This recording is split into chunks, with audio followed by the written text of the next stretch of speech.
Praise the Lord. இந்த காலை வேளையில் கர்த்தரை ஆராதிப்போமா?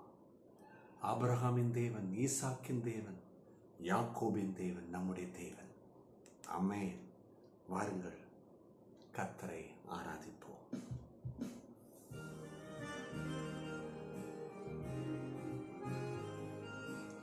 இந்த நல்ல கர்த்தர் நம்மையும் நம்முடைய சந்ததியும் அற்புதமாய் நடத்துவார், கரை சேர்க்க செய்வார்.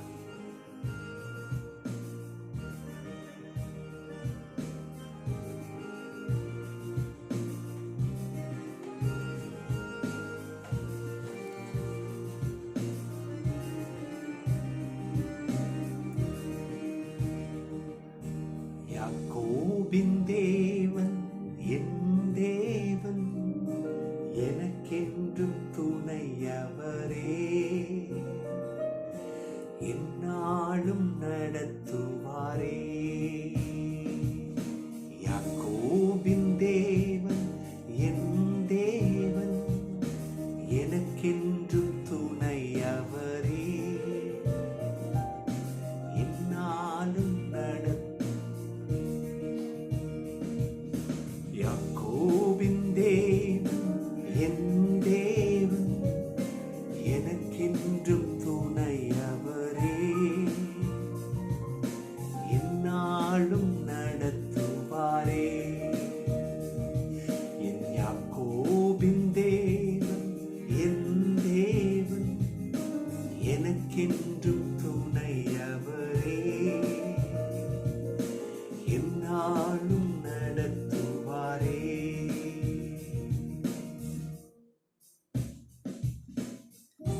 நம்முடைய தேவன் எந்நாளும் நடத்துவார். வானமும் பூமியும் அவருடைய மகிமையில் இருக்கிறது. இன்னைக்கு அவர் நடத்துவார்.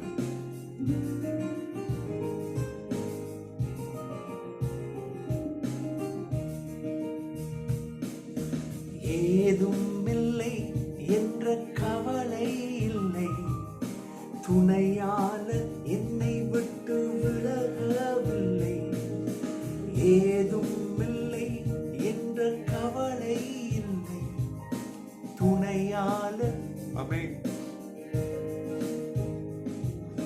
சொன்னதை செய்திடும் தகப்பன்னவர், சொன்னதை செய்திடும் தகப்பன்னவர்.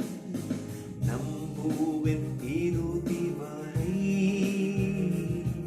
நான் நம்புவேன் இறுதி வரை. வாயை திறந்து எல்லாரும், நான் நம்புவேன் இறுதி வரை, நான் நம்புவேன் இறுதி வரை. வாயை திறந்து, யாக்கோபின் தேவனே, நீர் என்றும் எனக்கு துணைப்பா. நீர் என்னுடைய தேவன். நீர் ஒரு நாள் என்னை கைவிட மாட்டீர். நீர் என்னை நடத்துவீர். ஆமென். இந்த காலவெளியில அருமையான தேவ ஜனமே, உங்களை நடத்துகிறவர் ஒருவர் உண்டு. அவர் நாமம் இயேசு. ஒவ்வொரு நாளும் நடத்துவார், மறக்க மாட்டார், கைவிட மாட்டார். அவருக்கு கைவிட தெரியாது.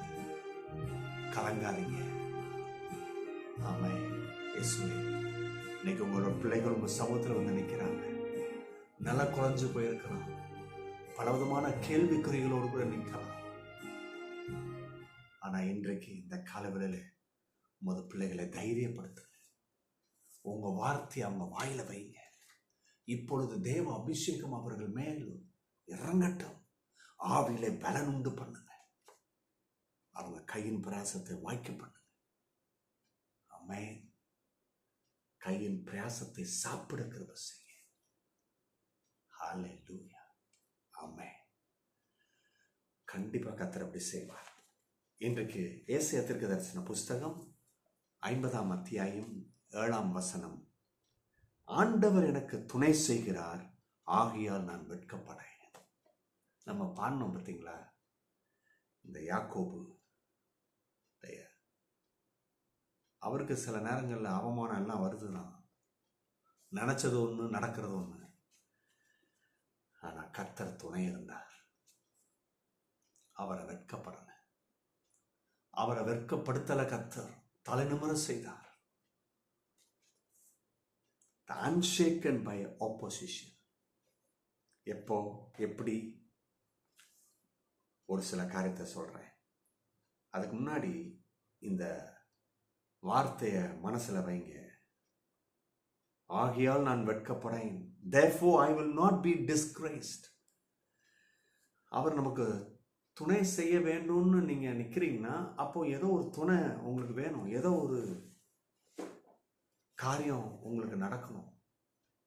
அவருடைய தயவு, இரக்கம், அறிவு, ஆற்றல், அவருடைய வழி நடத்துதல், இதுக்காக காத்துட்டு இருக்கிறோம். அதனாலதான் அந்த துணை வேணும்னு நிக்கிறோம். எப்படி நிக்கிறோம்? அந்த துணை கிடைக்கல, வெட்கப்பட்டு போயிடும். அந்த உதவி கிடைக்கல, நமக்கு வெட்கம் வந்துடும், அவமானம் வந்துடும். சரியான நேரத்தில் இதை முடிக்கணுமே, இந்த ப்ராஜெக்டை.